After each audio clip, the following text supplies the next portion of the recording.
새해가 밝아서 벌써 1월 중순이 됐습니다. 세월이 참 빠른데 싹으로 말한다면 이제 수온을 틔우고 줄기 뻗쳐가지고 2024년도 삶 속에 담을 넘기도 하고 탐스러운 열매들 많이 맺힌 것을 소원하며 삽니다. 여러분 가슴에 소원이 다 있습니다. 어떤 분은 물질의 문제가 좀 풀어졌으면 좋겠습니다. 그래서 마음껏 섬기며 살 수 있는 힘을 주십시오. 환경의 벽이 잘 또 해결돼 가지고 담대하고 당당하게 하나님 믿는 사람답게 이렇게 자신 있게 사는 한 해 되었으면 좋겠습니다. 그런 분도 계시고 중간에 막힌 많은 갈등의 담들 눈물로 지금 밀면서 이 죄담이 무너지고 갈등이 해소되고 하나 되어서 진정 얼굴을 바라볼 때나 또 함께 거할 때 어색하지 않고 평안함으로 그냥 오직 사랑으로 하나 될 수 있는 복을 주십시오. 그런 분도 계실 거예요. 소원은 각자 다 다를 텐데 그러나 오늘 본문 시편 기자된 다윗은 우리하고 좀 다른 소원을 오늘 말씀을 통해 아립니다. 설교자된 저도 어떤 물질이나 만남이나 환경이나 세상 가치적인 것에 앞서서 우리 성도들이 행복했으면 좋겠고 평안했으면 좋겠고 하늘의 신령한 복으로 자유를 누리는 그런 복된 성도들 됐으면 좋겠다는 심정에서 다윗의 고백을 따라가면서 여러분 가슴에도 이 소원이 심어지기를 소원하는 마음으로 시간 내에 몇 가지를 같이 좀 나누고자 합니다. 하나님의 사람 다윗은 애절함으로 지금 손을 모으고 있습니다.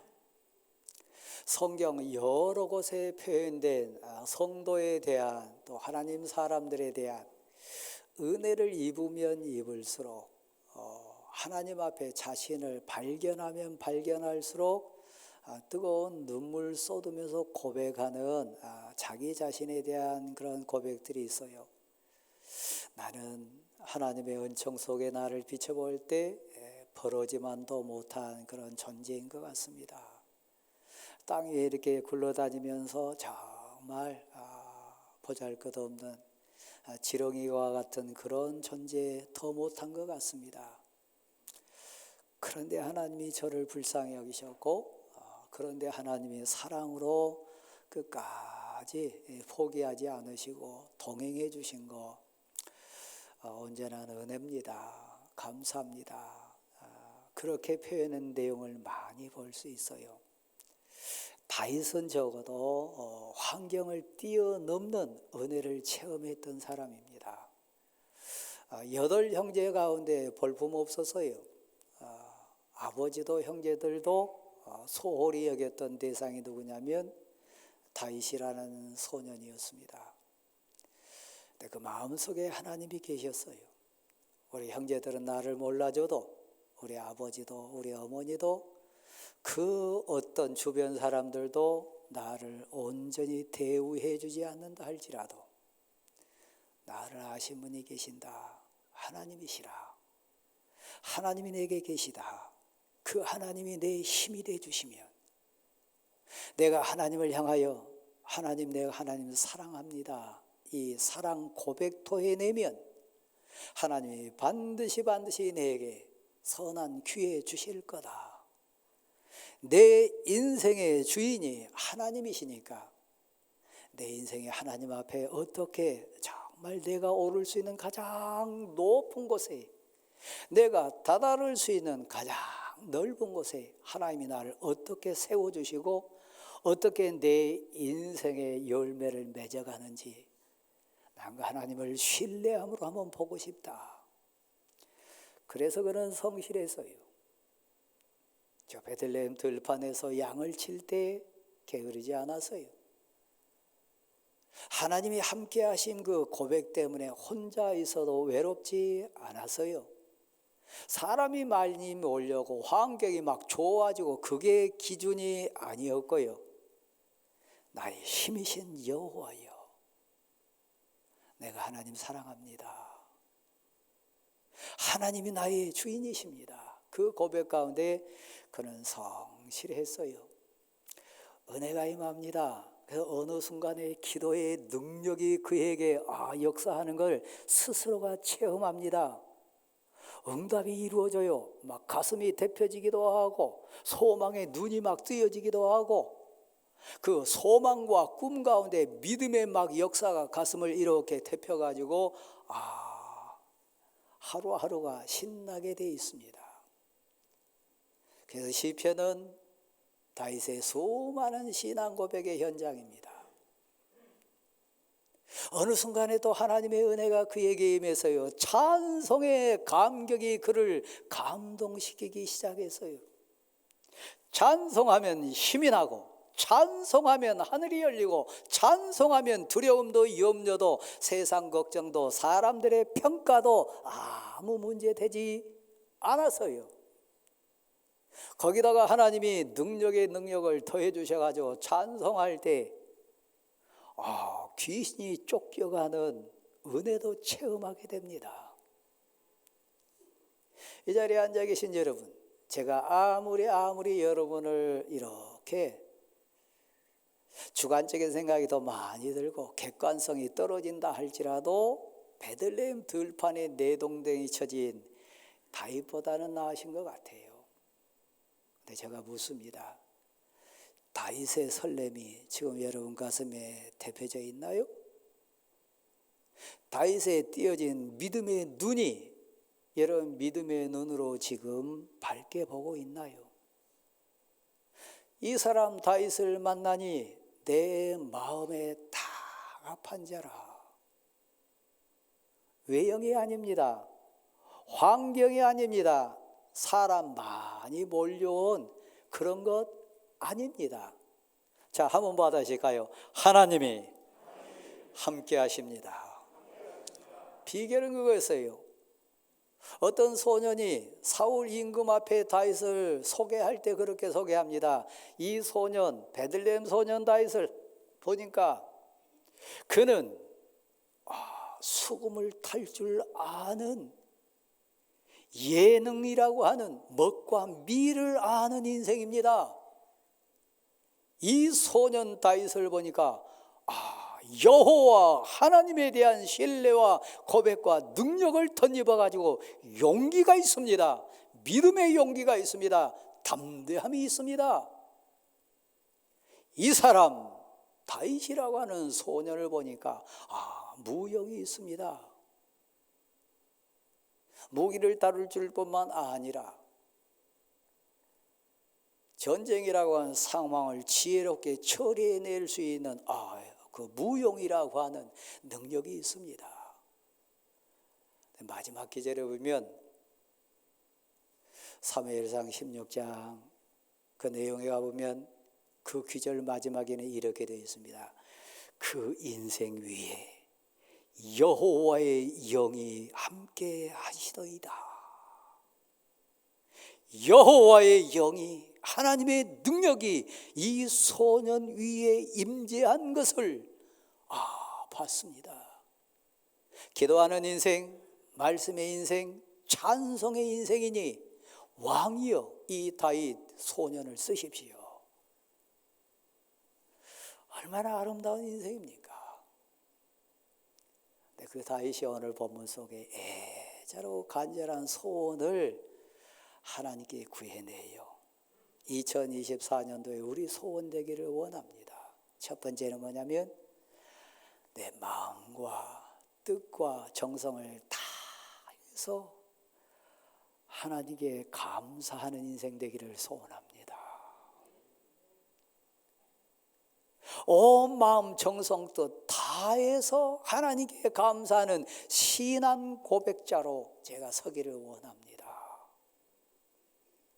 사람이 없고 있고 문제 아니고요. 환경이 좋고 좋지 않고 문제가 아닙니다. 온 마음 정성 뜻 다해서 하나님께 감사하는 사람, 하나님을 찬양하는 사람, 하나님께 신앙 고백하는 사람, 내 사랑하는 남편이라면, 내 사랑하는 아들이고 딸이라면 문제 안 돼요. 여기 부자로 계신 분들 계세요. 여기 사회의 높은 위치에 계셨던 분들 계세요. 돈은 한순간입니다. 그 권력 명예 그 한순간입니다. 아들을 보면서 딸을 보면서 내 사랑하는 자를 보면서 돈 없어도 하나님 괜찮고, 환경 지금 좋지 않아도 괜찮고, 건강이 있지 않아도 괜찮은데 애절한 소원, 애절한 소원, 마음 정성 다해서 하나님 감사합니다. 하나님의 은혜입니다. 하나님이 두렵습니다. 하나님 사랑합니다. 이 신앙 고백자로 내 아들이, 내 딸이 선다면 얼마나 행복하겠어요. 그러니까 다윗의 소원이 그거라니까요. 마음 정성 뜻 다해서 하나님을 감사할 줄 아는 인생 되기를 소원합니다. 그래서 저 수많은 신들 앞에, 저 이방 신들 앞에, 저 세상 군왕들 앞에 담대하게 여호와 하나님은 나의 힘입니다. 여호와 하나님이 나의 자랑입니다. 내게는 나의 주권자 되신 만왕의 왕 하나님이 나와 함께 하십니다. 여호와 하나님을 다른 신들 앞에서, 군왕들 앞에서, 권력자 앞에서, 더 많은 사람 앞에서, 모든 세상 것 다 가졌다고 자랑한 사람 앞에서, 자, 한번 받아십시다. 하나님이 나의 주님이십니다. 다시 한번요. 나는 하나님을 찬양합니다. 권력자 앞에서나 다른 신들 앞에서나 다른 부유한 사람들 앞에서 가릴 것 없이 내게는 찬양의 주권자 되신 하나님이 계십니다. 나는 그 하나님을 압니다. 그 하나님을 믿습니다. 그 하나님의 은혜 속에 내가 삽니다. 나의 주인은 하나님이십니다. 영원하신 하나님을 나는 자랑합니다. 찬양합니다. 군왕들 앞에서, 다른 신들 앞에서 하나님을 찬양할 수 있는 신앙 고백자 되는 것, 내 소원입니다. 그 사람이 누구를 무서워하겠어요? 그 사람이 누구를 부러워하겠어요? 그 사람이 누구를 두려워하겠어요? 그 사람이 어떤 것 탐내겠어요? 하나님이 내 편이신데, 하나님이 나의 힘이신데, 하나님이 나 사랑하시고 하나님이 지금 나와 동행해 주시는데, 부자가 부럽나요? 권력자가 부럽나요? 오늘 일부 예배 때도 국회의원 출마하신다는 분이 딱 앉으셨는데 전 그건 부럽지 않더라고요. 용서하고 들으세요. 여기 부자로 계신 분들 사실 좀 귀하게 보이긴 하지만 부럽지는 않습니다.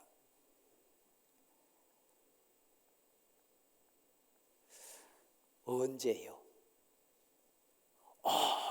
마음 뜻 정성 다해서 하나님께 감사하는 신앙 고백자 되면요, 모든 군왕들과 모든 다른 신들 앞에서도 당당하게 나는 여호와 하나님을 믿습니다. 나는 여호와 하나님의 사람입니다. 나는 여호와 하나님과 지금 동행합니다. 이 고백한 자라면 누구를 무서워하리요? 무엇을 두려워하리요? 무엇을 주저하리요?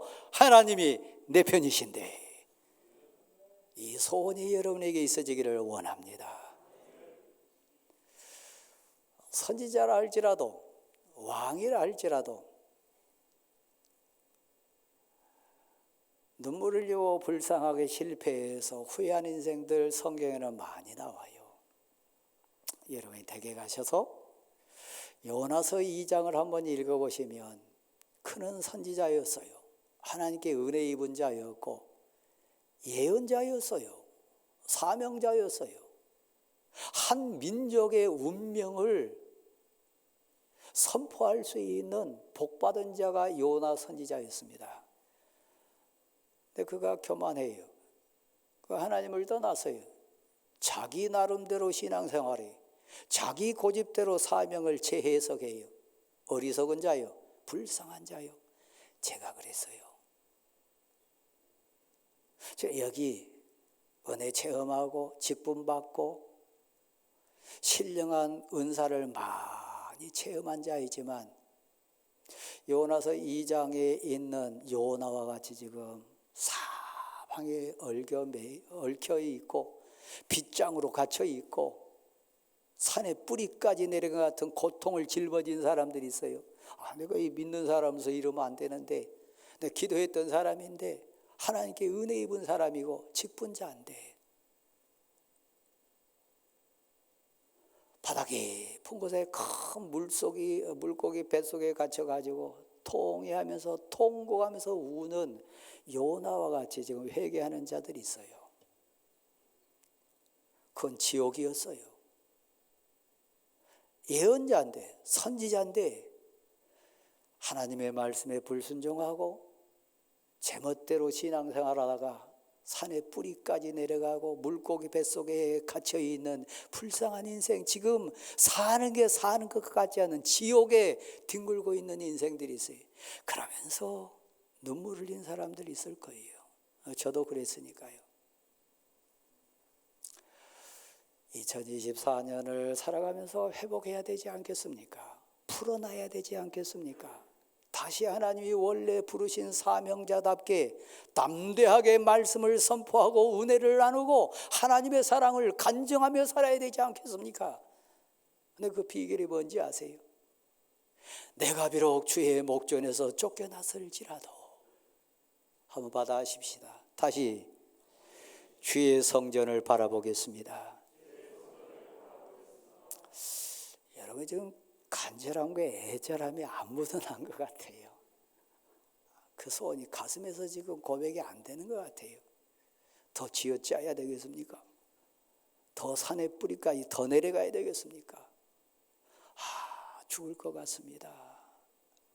지나디 지난 눈물이 여러분을 회개 자리로 이렇게 지금 끌지 않는다면 그 고백이 여러분 고백 될 수 없어요. 내가 비록 주의 목전에서 쫓겨났을지라도 내게 유일한 소망은 주의 성전을 다시 바라보는 겁니다. 예배하는 주의 성전을 내게 회복하는 겁니다. 은혜 자리에 내가 믿음의 사람 되어가지고 다시 가는 겁니다.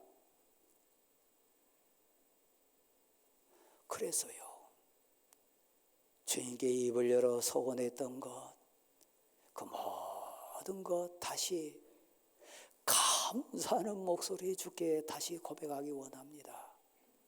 자, 한번 받아주세요. 구원은 여호와께 있습니다.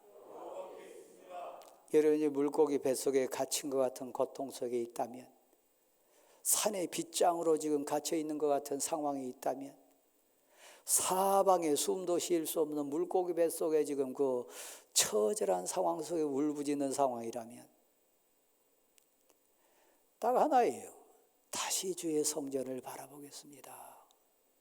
나를 구해 주실 분, 나를 살려 주실 분, 나를 회복하실 분은 오직 여호와 하나님이십니다. 구원은 여호와께 있습니다.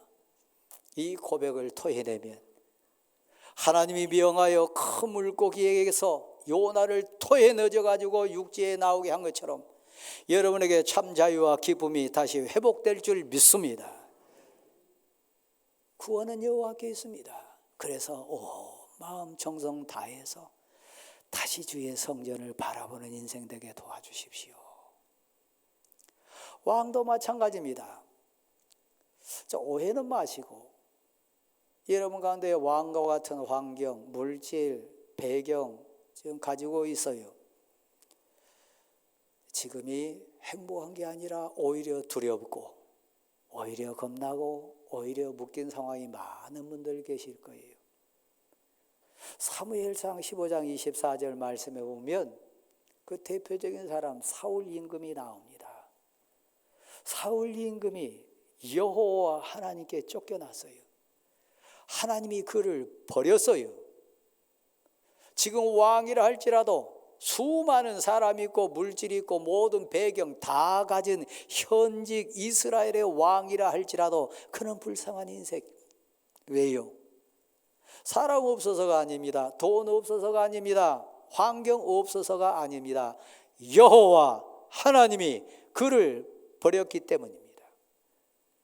여호와 하나님이 그를 떠났기 때문입니다. 하나님 없는 인생, 하나님 없는 물질, 하나님 없는 환경, 그거 순간입니다. 아무 의미 없습니다. 비록 왕의 옷을 입고 있다 할지라도 그는 불쌍한 인생입니다. 그는 지금 두려움 속에 살고 그는 지금 괴로워서 밤잠 못 잔 인생입니다. 밤맛 잃어가지고 인생의 의미를 느끼지 못한 인생일 겁니다. 저를 보세요. 제가 아는 대략적인 상황 속에 여기 지금 사울과 같이 환경이 있으나 믿음의 옷은 걸치고 있으나 그런 인생들이 있어요. 돌아오세요. 사울은 이미 늦었어요. 통곡하면서 사울 임금이 우리 믿음의 후대들에게 교훈하는 장면이 그 사무엘상 24장 이하의 장면이 나옵니다. 거기 보면 이렇게 얘기해요. 내가 여호와 하나님의 말씀과 선지자 사무엘 당신의 명령에 순종하지 못했던 불쌍한 인생 된 것, 비록 왕이나 불쌍하고 지금 임금이라고 하는 왕자에서나 내가 괴로운 인생 된 불쌍한 인생 된 것, 그 이유를 저는 이제야 압니다. 내가 사람들의 눈치 보느라고 사람들 두려워함으로 저 사람들의 말을 청종함으로 나는 하나님을 잃었습니다. 하나님이 저를 버렸습니다.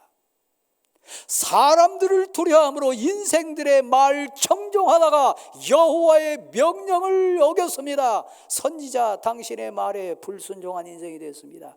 나는 아무 의미 없는 인생입니다. 괴롭습니다. 부끄럽습니다. 불안합니다. 무섭습니다. 지금 왕 됐다고 뭐 좋아하지 마세요. 왕이 가지고 있는 환경이 있다고 여러분 자신하지 마세요. 그거 불쌍한 거예요. 여호와 하나님이 사울을 버렸노라. 여호와 하나님이 사울 임금을 떠났느니라. 그런 그 인생 소망 없는 인생이에요. 사랑하는 성도 여러분, 두 번째 애절한 소원을 오늘 다윗은 토해냅니다. 그게 뭐냐면 한번 받아주실래요? 하나님이여 나를 구해 주소서. 멀리 계시나 교만한 자를 정확하게 보시고 높은 곳에 계시나 눈물을 흘린 자, 안타까운 자, 괴로움 속에 있는 자를 정확하게 아시는 하나님이시니까 내 눈물을 아신 줄 믿습니다. 나의 한계를 아시는 줄 믿습니다. 나의 대적자들이 얼마나 많고 내 원수들이 얼마나 흉악한지 아십니다. 멀리서도 다 보시고 높은 곳에 계셔도 다 살피시는 여호와 하나님이요. 그러니까 날 구해주세요. 원수들에게서, 저 환난의 길에서, 사망의 음침한 골짜기에서 날 지켜주세요. 그건 솔직한 고백이었어요. 애절한 소원이었어요. 제가 다시 묻습니다. 여러분을 지켜줄 자가 누군가요? 부모인가요? 아니요. 남편이던가요? 아내인가요? 여러분 자녀인가요? 아니요. 거꾸로 얘기해서 여러분 아들을 지켜낼 수 있습니까? 아내 지켜낼 수 있습니까? 남편을 보호할 수 있습니까? 여러분 아들과 딸들을 온전히 여러분이 건사해낼 수 있습니까? 아니요. 그래서 솔직하게 고백합니다. 여호와 하나님이요, 내 원수들을 아십니다. 내 약함을 아십니다. 내 눈물을 보십니다. 내 안타까운 상황을 아십니다. 그러니까 하나님, 날 구원해 주세요. 날 보호해 주세요. 하나님이 지키시면 누구도 손 못 댈 줄 믿습니다. 하나님이 함께 하시면 견고한 성으로 여러분 보호받을 줄 믿습니다. 그러니까 2024년도 하나님이여 저 질거의 영에서 나를 지켜주셔서 하나님이여 하나님이여 저 악한 자들 가운데서 사랑하는 내 가족을 지켜주시기를 원합니다. 하나님이여 그 무섭고 무서운 수많은 교통사고와 수많은 저 악한 마귀 사탄의 장난에서 내 사랑하는 자들을 불쌍한 나를 지켜주옵소서. 날 구원해 주소서. 하나님께 구원해 달라고 하려는 거예요. 당신의 새해 소원이 뭡니까? 묻는다면 날 지켜주신 하나님이 내 보호자 되어주시는 거예요. 오늘을 모릅니다. 어디로 가야 할지를 모릅니다. 이 사람 만나면 이 상황에서 내가 무슨 말 해야 될지 모릅니다. 어떻게 처신해야 될지도 모릅니다. 하나님 선한 목자 되어주십시오. 인도자 되어주십시오. 나와 동행해 주십시오. 하나님이 나를 구해 주옵소서. 애절한 소원이요. 여러분이 천만금 있어도요 건강이 이러면 아무 소용없어요. 아프면 서러워요. 여러분이 천만금 다 갖고 있다 할지라도요 아들 잃으면 부모 잃으면 그 의미 없어요. 근데 그게 지켜집니까? 지킬 수 있는 분은 오직 여호와 하나님인 거 믿으시기 바랍니다. 세 번째는요, 하나님 나에게 보상을 해주소서. 돈 달라는 얘기 아닙니다. 물질 달라는 얘기 아닙니다. 사람 보내달라는 얘기도 아닙니다. 여러분 시편 131편을 보면 거기에 가장 은혜 받은 사랑 입은 한 사람 얘기가 나오는데 그 시편 기자는 이렇게 얘기합니다. 내가 젖된 아이가 엄마 품에 안김과 같이 내 영혼이 고요합니다. 내 영혼이 평안합니다. 엄마 품에 안겨가지고 이제 막 젖을 마음껏 먹고 그 품에 안겨서 고요히 자고 있는 그 어린아이와 같은 믿음의 여유, 믿음의 평안, 영혼의 고요함, 세상이 줄 수 없는 겁니다. 세상에서 얻을 수 없는 자유, 평화, 평온하며 내게 보상해 주십시오. 복음을 위하여, 하나님 사역 위하여, 하나님 나라 위해서 하나님의 뜻 이루기 위하여 애쓰고 힘쓰고 헌신하고 충성한 이 부족한 종에게 여호와 하나님이여 하나님의 방법대로 저에게 보상해 주십시오. 믿음의 여유가 생기는 거예요. 믿음의 자유함이 생기는 거예요. 이 복이 여러분에게 임하기를 간절히 소원합니다. 다시 묻습니다. 돈입니까? 환경입니까? 사람입니까? 그건 본질 아닙니다. 만약에 2024년도에 내가 주의 성전을 향하여 온 마음 정성 다하여 설레는 마음으로 예배처에 올 수 있는 신앙 고백자가 된다면, 여기 우리 박종숙 권사님 아들들 며느리들이 있는데 우리 권사님 눈물 저는 알아요. 우리 권사님의 순수한 소원 저는 많이 들었어요. 어느 날은요 오줌 마른 강아지처럼 막 어쩔 줄 몰라서 저 성전에서 방황할 때 있어요. 언제인 줄 아세요? 저는 알아요. 아들 기다릴 때요. 우리 아들이 예배 오기를, 은혜 자리에 오기를 어쩔 줄 모르면서 막 서성이는 우리 권사님의 눈물과 예절함 우리 아들, 딸들은 아는지 모르겠어요. 근데 권사님만 그런가요? 여기 은혜 모르고 아직 하나님의 사랑 모르는 자녀들, 그들의 부모들 된 여러분의 아버지와 어머니 눈물을 이해하시나요? 2024년도에 온 마음 정성 다해서 하나님께 감사하는 내 아들이 되고 내 딸이 된다면 나는 얼마나 행복한 아버지와 어머니 될까? 우리 아들이 은혜를 압니다. 우리 딸이 기도의 능력을 압니다. 우리 사위가, 우리 며느리가 찬송에 감격을 합니다. 그래서 나 행복합니다. 이건 정상이에요. 우리 아들 돈 많습니다. 우리 아들 사업 잘합니다. 그건 아무 쓸데없는 거예요. 그건 너무너무 불쌍한 아버지예요. 뭐 좋은 데 취직하고 좋은 대학 가고 그거 아무 의미 없습니다. 오늘 밤 그 영혼을 취하면 그건 아무가 아니니까요. 제가 체험자입니다. 제가 많이 울면서 회개했던 고백자입니다. 온 마음 정성 다 해서 하나님 감사합니다. 이것도 하나님의 은혜고, 이것도 하나님의 사랑이고, 이것도 하나님의 도우심입니다. 모든 신들 앞에서, 모든 세상 군왕 앞에서, 모든 권력자 앞에서, 모든 부귀영화 다 가진 것 앞에서도 내 자랑은 하나님입니다. 하나님이 나의 소망입니다. 하나님이 나의 은혜입니다. 고백하는 여러분 될 수 있기를 간절히 소원합니다. 차례 일어나십시오.